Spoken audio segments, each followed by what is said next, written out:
is a good list that I've put together, inspired by a couple of others and my own contribution, and I'd like to share this list with you. First, learning the power of purpose. A person who has purpose in their life, they have something to go for, some meaning. One writer described it, for some people it becomes a magnificent obsession. And for you and I, maybe it doesn't need to be that dramatic as a magnificent obsession. But it has to be something that does something to us, something that pulls us, especially into the future. You know, there are many influences on us. One is the influence of the past. Some people are always pulled back by the past. Some people are always pulled aside by the distractions. But here's what's powerful. If you have a list of high purpose in your life, it pulls you toward the future. And the more powerful the purpose is, the stronger it pulls. And here's the other great advantage if you have purpose for the future. It pulls you through all kinds of challenges and all kinds of difficulties. If you don't have these strong purposes for the future, it's easy to get swallowed by a bad day. It's easy to be almost annihilated by a poor month. And it's easy sometimes to almost disappear beneath the waves of a year that goes backwards if you don't have something to pull you beyond that year. So if you want something to pull you through all kinds of challenges, all kinds of difficulties and things that come at you, you got to have something on out there beyond today, beyond next week, beyond next month, beyond this year, that pulls you into the future. And the clearer it is, the stronger it pulls. The more dynamic it is, the more it affects your life, your spirit, your heart, your soul. It also creates imagination. It gets your mind working on how to achieve that purpose. And if your mind will work, and if your heart works, and if your spirit works, and if you have good input, like good ideas, I'm telling you, there isn't anything you can't accomplish. So that's one of the great powers that'll make a variable of you, and that is purpose. Here's the next one, self-confidence. Where does self-confidence come from? And this is the best advice I can give you on that. Not neglecting, first of all, the small daily disciplines. Self-confidence really comes from feeling good about yourself. And one of the best ways to feel good about yourself is at the end of the day to know that you poured it on. You did your best. If you conducted a meeting, you did the best you could. If you made a phone call, it was the best phone call you could possibly make. If you wrote a letter, it wasn't a casual letter, it was your best letter. At the end of those kind of days, when you feel good about yourself, self-confidence starts to rise. You know that if you can have this kind of a good day, you can have another one the next day, and those days become the weeks become the months, and the month becomes a powerful year. Self-confidence comes from the lack of neglect. If you will not neglect to do the small daily disciplines, that's where self-confidence comes from. Part of good health is self-confidence. I know I'm going to be healthy. I take the Herbalife products. I eat the apple a day. I walk around the block. I do the jogging on the beach. At the end of the day, when you've really poured it on and you've done all the stuff, self-confidence grows. That self-confidence affects your health. It affects your future. It affects your psyche. So this is true. One of the great powers is self-confidence. Self-confidence means willingness to do whatever it takes to achieve. Some people say, well, I'll do it for a little while and see what happens. You know, I'll try a couple of things. If that doesn't work, I'm out of here. And all of us know that kind of person doesn't have much of a future. But if you're willing to do whatever it takes, if I have to learn a couple of things, I will learn those things. If I got to learn 5 or 6 things, I'll learn all 6. If I have to take an extra class, I'll take an extra class. If I've got to read the books, I'll read the books. If I have to consult with people who know more than I know, I will do the necessary consulting. Whatever it takes, I will do. That starts to develop unbelievable self-confidence. Self-confidence also comes from the ability to rise above your circumstances, to rise above what happens, the petty little things, the discouraging things that would sink everyone else's ship except yours, that would cause someone else to quit early in the day, but you keep going. That kind of willingness to overcome all circumstances, whether it's the little challenges or the big challenges. If you're willing to do that, I promise you, this kind of power will work for you, and in you, the variable, it'll make a difference. The third on the list I had was enthusiasm. And here's what I wrote about enthusiasm. Enthusiasm that's powerful is mostly enthusiasm that is enthusiasm inside, 90%, 10% outside. We all know what the enthusiasm is like when somebody lets us see their enthusiasm, which is like the 90%, and only 10% of it is inside. But the enthusiasm that really affects people is not just being loud, but the enthusiasm that runs deep, the enthusiasm that comes from deep inside, created by self-confidence, created by purpose, created by genuine willingness to help other people. That kind of enthusiasm, knowing that you're going to get the job done, knowing you're going to affect people, knowing you're going to have testimonials flowing in from all kinds of directions. That kind of enthusiasm. A lot of it is quiet. A lot of it is unheard. And the 10% that's heard, it rings a bell.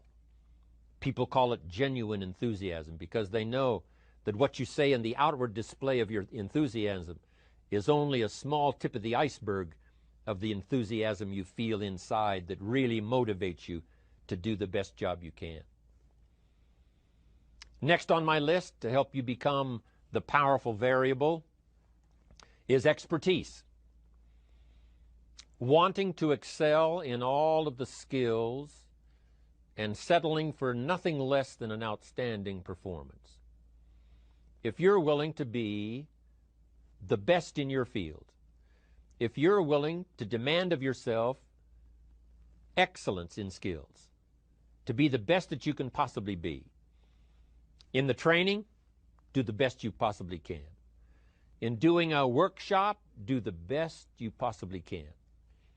Developing the skills of using your personality, developing the skills of language, developing the skills of influence, developing the skills of organizing. If you're willing to be an expert in all of the skills, Herbalife has the way for you to invest those skills and not only make a handsome living, not only make a lot of money, but if you would so desire and if it would be your purpose, a chance to make your fortune. Expertise, excellence in skills.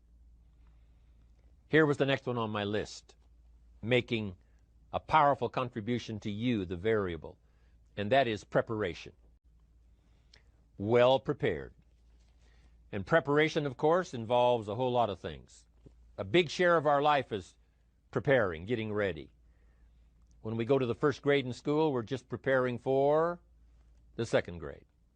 After we've finished 2 grades, the 2 grades prepare us for number 3. Sometimes it seems like a long, excruciating time. And the time will just seem like it'll never come when we can finally have the performance that we really want. But it takes time to prepare. It takes time to get ready. And the decisions you make in the preparation time, those are the decisions that last for a lifetime. Preparing to have a good day. It's that preparing, maybe the night before, maybe the couple of days before the day that you're going to put everything together. The preparation for a meeting means that you've taken it serious. The preparation for doing a workshop means you're serious about the workshop. You want to make the best contribution. That kind of preparation is important. But here's preparation that's very vital, and that is to prepare yourself for success. Life seemingly does not wish to waste success on the unprepared. Life says, why waste a fortune on this person? They're not prepared to do the right things with it. They're not prepared to use it wisely. If a fortune was bestowed upon this unprepared person, it would probably be wasted. The people that could have been touched won't be touched. What could have been done won't be done because this fortune will have been wasted on the unprepared person. So not only look for fortune, not only look for the promise, but prepare yourself and ask of yourself, what can I do to make myself ready? Because remember, life was designed not to give us what we want, not to give us what we need, but life was designed to give us what we deserve. Every value in life must be paid for, and those that pay are the ones that get it.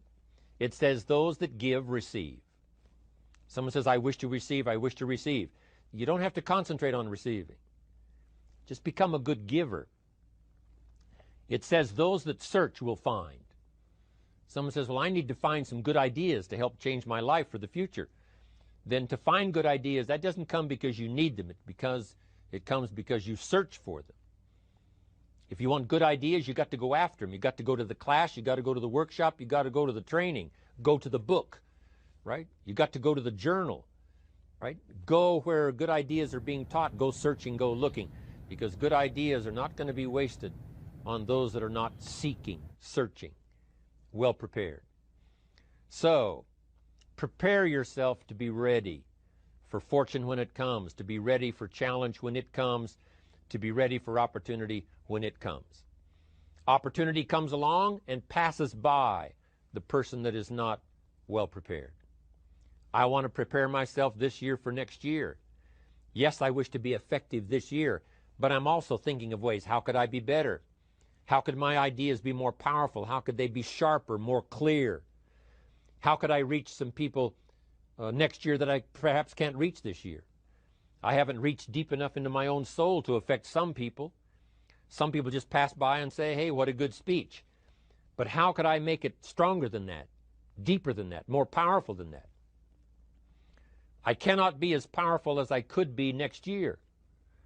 You know, you can't go to the 10th grade in the 5th grade. You just got to go through the grades. But the more you are prepared, when the 10th grade finally comes, now you can cash in and get 2 times, 3 times, 5 times more value from it by being prepared. I want to do my best this year for Herbalife, but I also want to get ready for next year, 1999. And then when the year 2000 comes, at the turn of the century, I want to be well equipped by language, by instinct, by temperament, by personality, by influence, to really be valuable the year 2000. 2001, 2, 3, 4, 5. That's my goal. I'm sure it's your goal. Now here's the next one. There's great power in self-reliance. Self-reliance means you simply look mostly to yourself. It would be nice if someone just gave you this, gave you this, gave you this. It would be nice if everyone did their job exactly as they're supposed to do it. But here's what you've got to do. Primarily rely on yourself. Primarily say, I'm the person responsible. And I will learn the necessary skills so that I can help people learn their skills. If I need lots of people to do certain things to build my organization, that is what I must have. But I've got to be the final backstop. I've got to be the final one that people can rely on. So that if this is missed and this is missed, I can catch up. I can fill the gap. I can do the job. We have to do it when we conduct meetings. We have to do it when we conduct training. We have to do it when we're in a class of just a few. What someone might have missed, we're there to fill in. Self-reliance. Primarily, we're learning to count on yourself. So that you can do this, never complain and never explain. Here's the next key power, and that's image. There's many parts to image. The image that others see you as, the image you have with other people. And it's very important how other people see you. If they don't see you as a leader, chances are they won't pay attention. If they don't see you as being in control, chances are they won't have the trust. If they don't see you as knowing where you're going, what you want to accomplish, they probably won't follow. But if people can see you, if you have the image of someone that's in charge, in control of your life, your future, your destiny, in control of the situation, if they see that, that kind of image is powerful. It helps to win the day. It attracts other people. People want to be around people that are in control, that are powerful, but they know how to use their power. Influential, but they know how to use their influence. That kind of image is important. But here's a very important image, and that is your image of yourself. The way you dress, the way you talk, the way you think, your capacity for learning. All of that is an important image that you have of yourself. The image that you have that if it needs to be learned, you could learn it. If there's a book that needs to be mastered, you could master it. If there's a skill that needs to be learned, why couldn't you get busy now and learn that skill? That kind of self-image, that I am continually trying my best to be the best I can. Because one of the most important places you have to look is into the future, yes. You've got to look into the past, yes. You've got to look around, yes. But one of the most important places you have to look is in the mirror. You know, how I appear to other people, that's important. But how I appear to myself is the ultimate importance. That kind of image, to where you'll develop the self-confidence, you'll develop the self-reliance. Now here's another one in my rather short list. The next word is character. Becoming a person of high values, a person of principles, a person of honesty, a person that earns respect. That kind of character. It took character when Mark started to put the marketing system together. How can we have a system that will build in the integrity, that people will know that if this happens, then this will happen. And if this goes wrong, here's the way to fix it. Unless you have the principles and the character and the integrity to put together a viable plan for a wide variety of people, then the system is not going to last very long.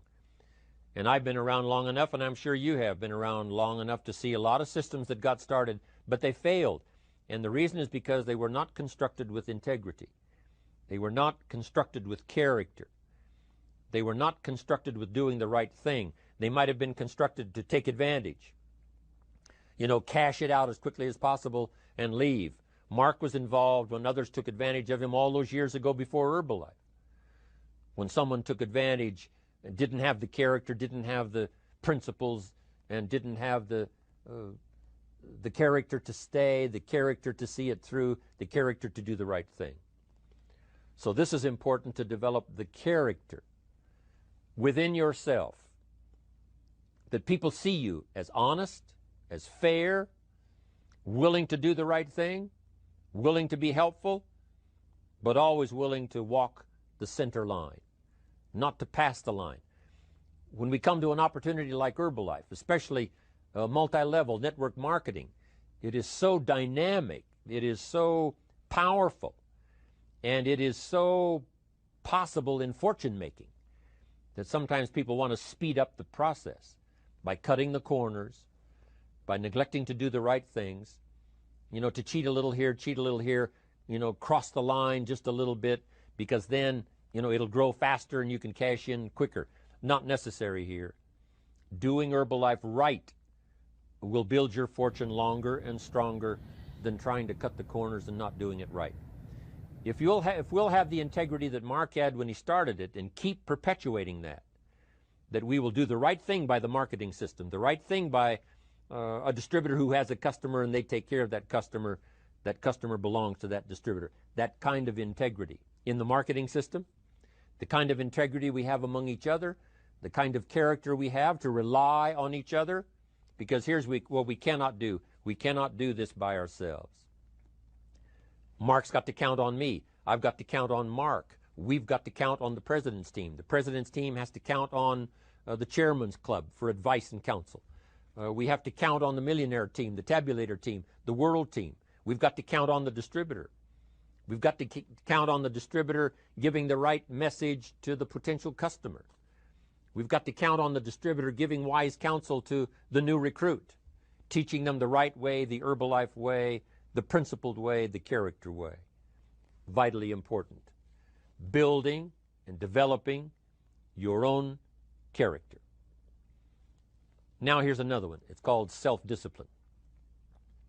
Self-discipline, all of us have a challenge with that. Because sometimes it's easy, and especially if you're working hard, doing the best you can, it's easy sometimes to let up and let it go.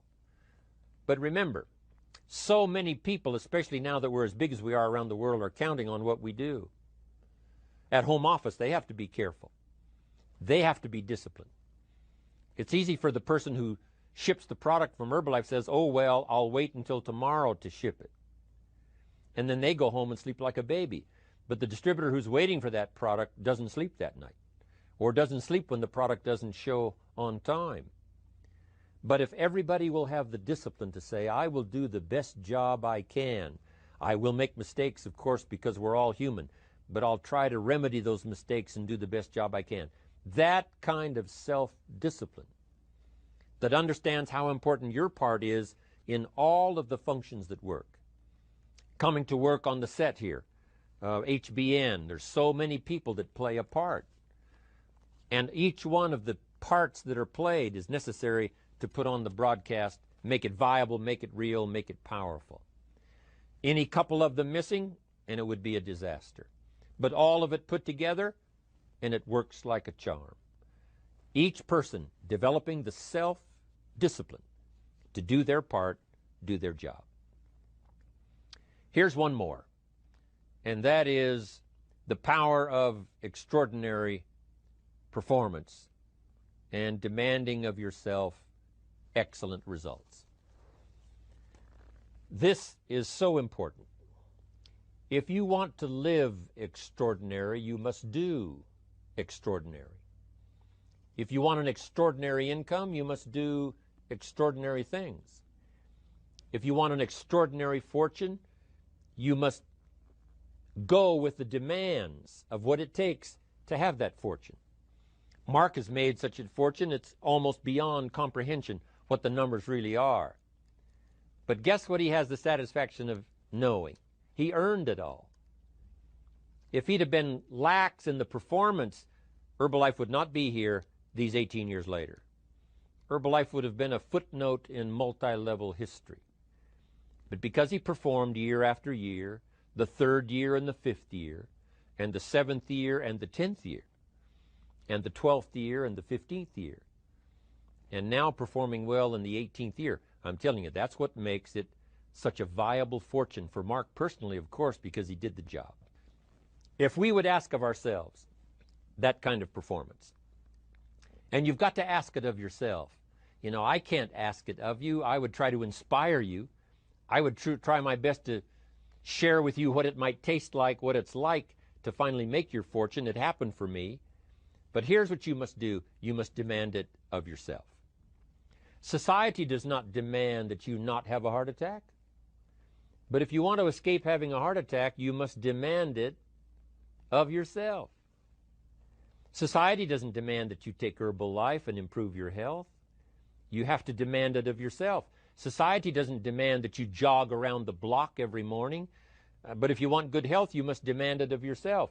Society doesn't demand that you read a couple of books a week and improve your intelligence and your knowledge. That you must demand of yourself. Society does not demand that you build a financial wall around your family nothing can get through. That's not a demand of society. But you must demand it, if you wish it, you must demand it of yourself. Society doesn't demand that you learn a list of 10 skills in order to ensure your own future and the future of your family. Society doesn't demand it, doesn't require it. It is not a law. But if you want the benefit, you must demand it of yourself.